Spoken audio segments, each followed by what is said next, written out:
this is Joe. This is Shawn. Welcome to the Dark Side of Soul podcast. Good one. Yeah, this is a video podcast. For those of you who are listening, you can also see us on YouTube. The YouTubes. I look for Dark Side of Soul, and I think we'll post it on our Facebook page as well. Yeah. But anyway, yeah, if you are watching us, you are watching us, and we are outdoors. Shawn is going to take me on a journey to a cemetery. We're going to have a seance or something. We're going to explore some of the graves, mostly abandoned graves that are in this area. Mm-hmm. We did an episode about grave matters was the title. Well, hold on, they're abandoned. How did they get abandoned? Well, we'll talk a little bit about that. Okay. I guess when we get to them. All right, it gets me a little nervous. Yeah, yeah. Don't fall in, Joe.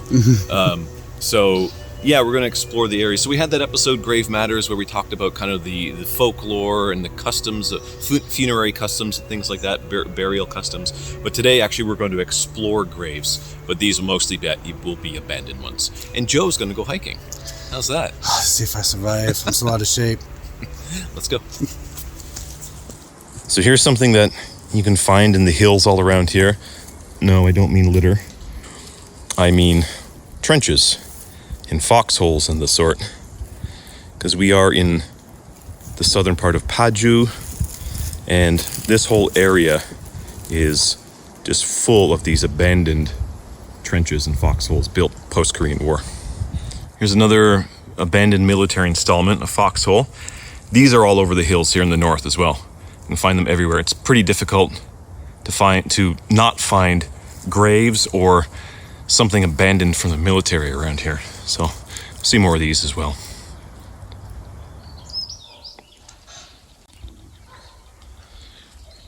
The real Korean countryside. So this is a family tomb, and obviously there are 3 graves here. So they'd be family, and there are graves farther down here as well. Now, something interesting is that there's only one just right here, farther down, if you can see it from that angle, Joe, where there's an altar in front of that one, and a headstone, a gravestone. Oh, yeah, I see not it really down a there. headstone, Yeah. but more like a gravestone that marks who it is. These other ones don't have that. So, but chances are, these 3 graves here and these 3 back here that are put together, obviously all of them are quite old, but chances are really good that they are the ancestors of somebody who lives in the village down right here. Ah.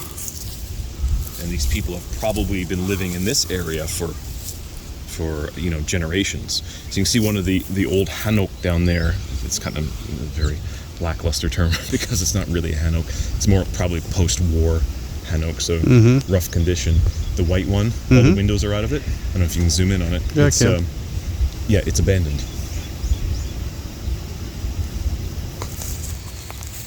So this is the altar. This would have been used for placing offerings to the spirits of the dead. So obviously the spirits of the people who are buried here. But it's in rough shape. It's been here a long time. There's big chunks taken out of it. You see the corner is gone here. And that's been gone for a long time. That's almost run smooth here as well. It's in pretty rough shape. So the graves themselves have very likely been taken care of. But my guess is the people in the village down here whose descendants these are also getting old. And so they're having a harder time coming up every year, usually on Chuseok and Seoul, to kind of care for the graves. So it's on the verge maybe of a generation or 2 of being abandoned. Okay, so these are often found in grave sites like this, of people that were very likely more well off. The graves down here don't have any of these. Now, on royal tombs, they would have had these for the kings and the queens, and for princes and princesses. That would have been lanterns. And also, the ones that were pillars like this would have had things that look like squirrels, carvings of squirrels, or tigers on them. The lanterns themselves in the royal tombs were put there for a couple of reasons. Folkloric reason was to ward off evil, because Koreans believed that evil spirits could come to the royal tombs at night to curse them. So light kept evil away. It was one way to ward off evil ghosts in particular. And so the guards that would stick around the royal tombs, they'd be there, guarding the grounds, but one of their jobs at night was to keep the lanterns lit. And this was to keep the evil spirits and ghosts away from the royal tombs. So I think these ones might be just about abandoned because the earth is starting to expose here, and that means that the integrity of the soil is starting to give way. And I'm not really sure. I'm going to come back to these graves maybe in Chuseok to see if they're maintained. Can you see there's growth here on top? So that's it could be because it's spring, so everything's starting to grow. Of course, it's popping up. But if we come back at the times of the year when all these graves get cleaned up, then all this might be cleaned. Now, these are recent discoveries for me, so I'm not sure. I have to come back later on when the family comes to clean up graves. If these don't get cleaned at that time, if they still kind of look like this, or they're overgrown even more, then they're abandoned. So, and then this one's like the previous one. It's starting to get exposed. The rocks inside that make up the skeleton of the tomb is starting to be exposed. Okay, so this is a really good example of a real abandoned grave. So it has the altar in front. There is no stone, no gravestone, but it has the altar here and has the Hancha, Chinese characters in the front. And it's a fairly high mound, but obviously all the detritus and the leaf litter and whatnot show that it's abandoned. There's even trees now growing out of it. So there's chances that these trees, these branches that are growing through here, are growing through the body that's buried here. And any grave that's being maintained, none of this stuff is there. So there's an old folk belief, and I think I posted it on our social media a while ago, it was believed that if a child was born with physical deformities, or people had certain illnesses like nervousness, it may have been because an ancestor was buried and tree roots started to grow through their corpse, and that angered them. So they kind of cursed the family. So, but this has been abandoned. Whoever the descendants are of this person is no longer caring for the grave, or just they're also dead. The person here no longer has descendants. Okay, so this was an interesting discovery that I made a while ago. Now, everything is here to show that there is a grave. So there's an altar. Now it's obviously completely covered. It's so covered over that there's now soil on it, and that soil's pretty thick. But if you look back here, there's no mound. But if you look just right here, among those tall trees, there's a big hole. So it could be that this is a collapsed grave. So abandoned for so long that the integrity of the mound, it caved in on itself.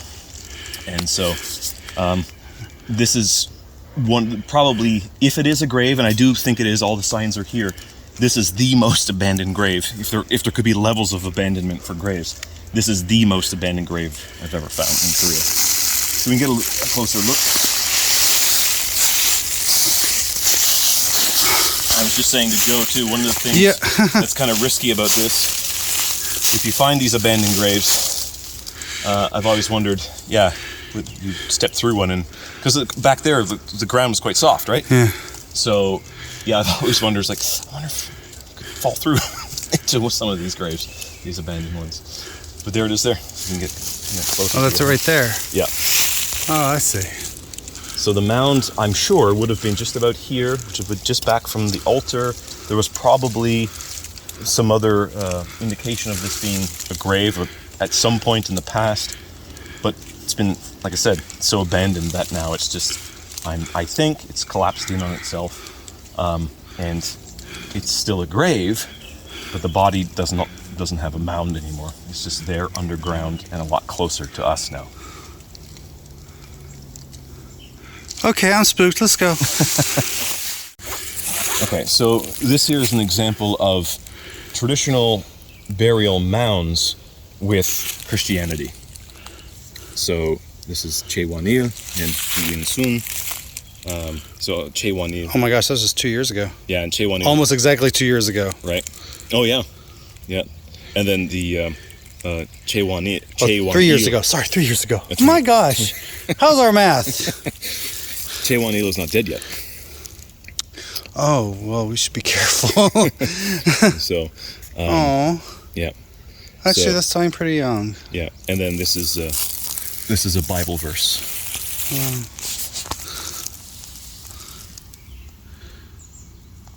So they still bury people in the traditional way here, even though the religious way of doing it, the religious ideology surrounding it, for some people is now completely changed. It's Christian.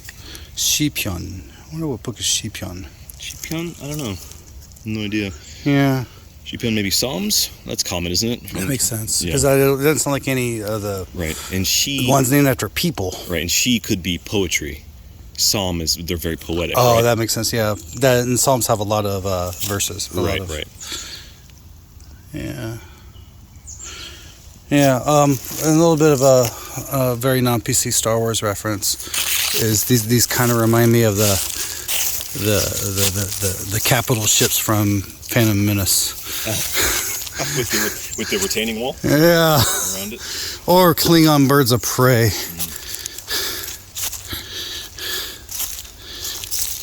The Nemorian cruiser or something like that. And so this one would have been different too, where there's this tree here. Yeah. Traditionally in the past, like a lot of the graves would not have been built, or trees would not have been put too closely to the graves, because like I just said a few minutes ago, you don't want to risk roots getting in there. You don't want the roots going through. You the don't want bodies. bamboo near it. You know that's how There you go. Yeah. So yeah, but I think like generally, especially for Christians, that idea just doesn't exist. Right. Yeah. Right. So we've abandoned the hike. Right, Joe? Oh no, we're just running really fast. So we're driving on the other side up to the public cemetery, which in Korean is called Myoji. And this is the Yongmiri Myoji. And you can see kind of how big it is. It's massive. It's like a strip mine for dead bodies. Oh my god.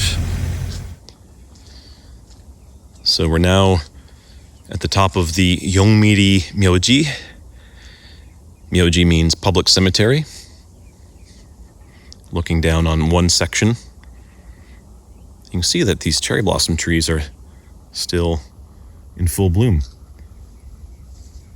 And it is April 15th, so don't believe any of those maps, those tourist maps that say the cherry blossoms are done at this time. It's horseshit. You can find plenty of places where they're still in bloom at this time of year. You can see all the way over there is Pukansan National Park. We're way, way north of there. There's Joe taking some snaps. Yes, and we took his car. It's going to be your new profile pic. What are you talking about? Let's go, Joe. You ready to go? We're going. We're going to go up the hill. This hill. Let's do it. All right, let's do it. There's some rustling up here. It might also be a deer. There are a lot of deer around here.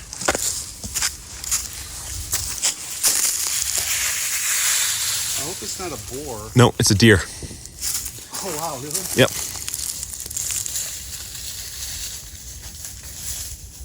Oh, no, it's a pheasant. Yeah, there it is. Oh, I see it. Yeah. These hills are full of pheasants.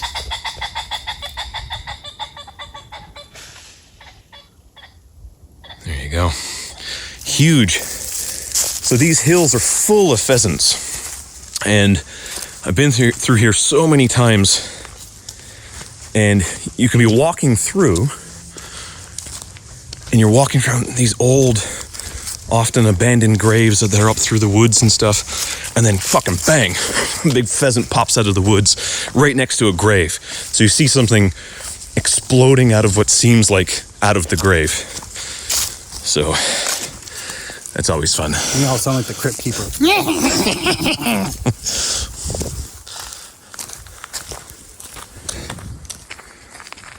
We're at the top of the mountain here, and this is an abandoned military installment that's up here. A watchtower of some sort that has not been in use for an extremely long time.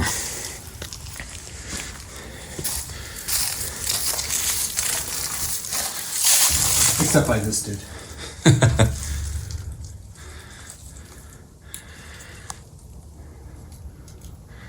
Spooky spot.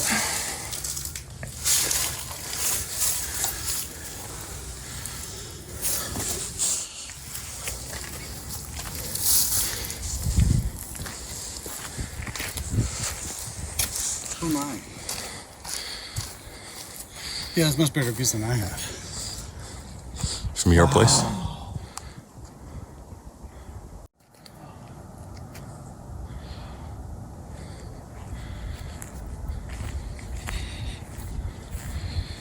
So this is Paju. This is the northern area of the western side of South Korea. And way to the north is North Korea. Where? Way to the north, northish. Obviously, the sun. Yeah. Show us the way, Professor Morrissey. So it's actually more like this way, actually, right? Because the sun is setting. And that's west. So it's like more that way, but it's that area there.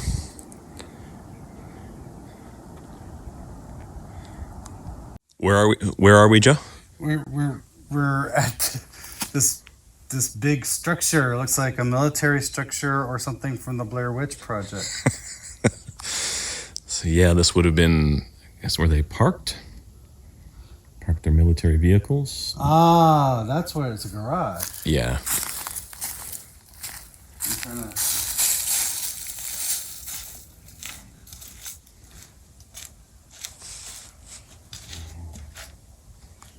Wow. It'd be a great studio. Some great acoustic recordings. Yeah, there you go. And you can see more of the abandoned military buildings. This one right there.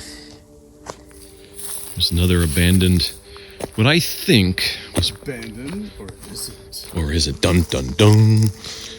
I think this was probably kind of a barracks of some sort where soldiers would have stayed when they were stationed up here. But now it's abandoned.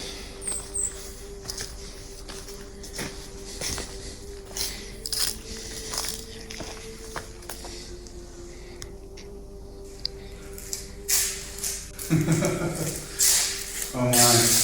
Okay, don't stand in the corner. Oh man.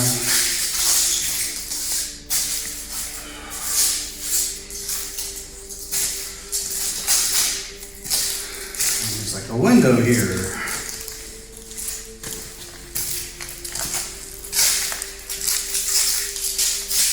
Something was there. No plants. It's just kind of maybe a stove. Mm-hmm. This is a storage room, looks like. I guess the latrine was outside. Huh.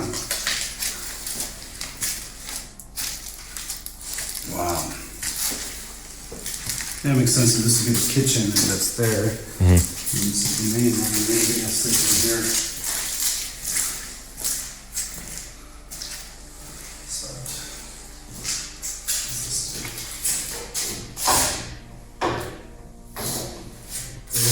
Big rock or something. There's a hole in the roof.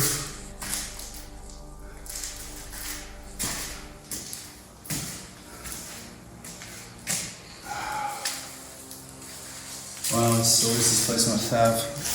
Yeah, if walls could talk. I wonder, there might have been electrical this pipe. Oh yeah, I'm imagining. Okay, imagine what that is. All connected somehow. We'll do some cleaning.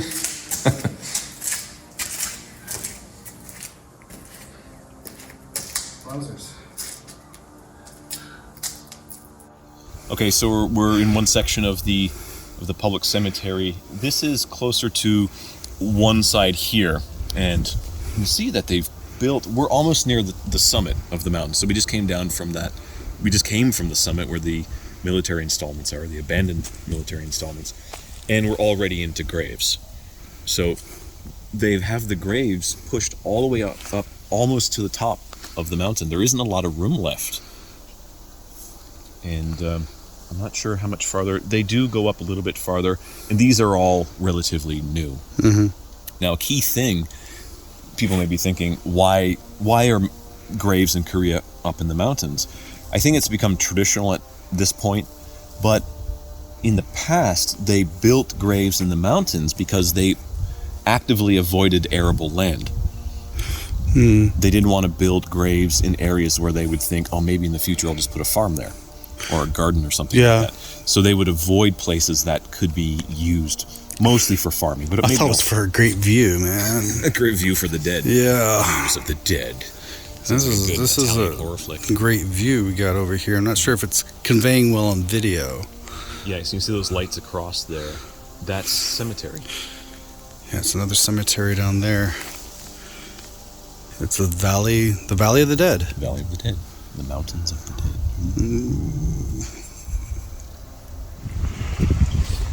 So I think maybe kind of to wrap up, just something that's interesting to say is traditionally Koreans would bury the dead not always lying down facing up, which is most common in European traditions, and then of course now North American tradition, and maybe a lot of other traditions around the world. Koreans would, in the past anyway, bury the dead in different positions, and sometimes they'd be buried sitting down, and that was called that method was called jwajang. Sometimes they'd be buried standing up, and that was called ipjang. And sometimes they'd bury the dead face down with their back pointed up, and that was called the bushinjang. So they had all these different methods of burying the dead, although it was mostly, the way we considered the dead being buried in graves on their back facing up. But also the positioning would have been important according to, in the tomb itself, the positioning of the tomb itself was often dependent on Pungsu Jiri. And I think we've talked about this in some other episodes. So Pungsu Jiri is, for lack of a better explanation here, just to save time, is to say that it's the Korean version of Feng Shui. So doing things according to the positioning of the landscape. So tombs are often built according, or erected according to the Pungsu Jiri. So there was auspiciousness to the landscape, which was then beneficial to the dead, and then when the dead were happy, the living were happy. So that was a really key point. There are a lot of folk tales about finding the perfect grave, and I've told a few of them in the Weird Tales from Korean Lore audio series on our Patreon, and some of them are really interesting. Where looking for the perfect place to bury the dead was considered one of the utmost important things you could do for the dead, at least in the beginning. And then after that, of course, was revering the dead, honoring them, feeding them, and things like that. So passing through all these graves and whatnot really indicates to me, when I see graves, and this is something that I did a lot when I was a kid, I would go mostly with my parents, but especially with my old man. We would go and look at old cemeteries. We'd walk through them, especially in Newfoundland, and we'd come across, sometimes, with my cousin Robert, we'd sometimes do this in a place called Bristol's Hope, Newfoundland. We found old tombs and graves up in the woods. So I have a long interest in this kind of thing, from being a kid with my old man, and then later as a teenager with my cousin. There's just something about graves, and there is the mysteriousness to them, because if there is something after death, they are experiencing it now. But the other mystery to me that I find really interesting is that every grave is a story. And I'm just too curious. I just love stories, and I love storytelling so much that I want to know what the stories are. And really, I can't really know them. But it's something that I always kind of maybe make up a story for some of them and imagine what their lives may have been. So that's what these public cemeteries are. So this kind of fringe tourism, if you come to Korea and you're interested in visiting these places, get in touch with us and maybe we can arrange a private tour to visit some of these public cemeteries and abandoned graves through the hills of Korea.